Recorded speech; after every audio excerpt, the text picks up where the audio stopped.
Welcome to the Banker Lamp. Please enjoy the video. You'll start by turning on spoken directions so maps can talk, open settings and go straight to maps. Enable driving and navigation voice and raise your volume so prompts are audible. Once done, make sure Do Not Disturb allows navigation interruptions, otherwise guidance will be silent.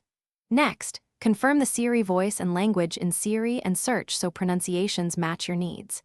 These steps let the app generate audio, so you'll hear turn-by-turn cues. Now prepare a route to test.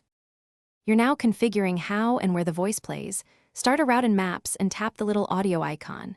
Choose loud if you need extra volume or spoken directions only for concise cues. Make sure audio routing matches your setup.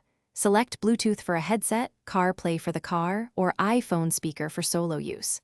Once selected, test one short trip to check timing. If prompts lag, toggle the audio option again. This ensures navigation prompts are clear, timely, and sent to the right. Finish by testing a real route. Listen for each turn prompt, and confirm the voice matches your chosen language. If audio is missing, first restart Maps and reconnect Bluetooth or CarPlay. Small reconnections often fix routing issues.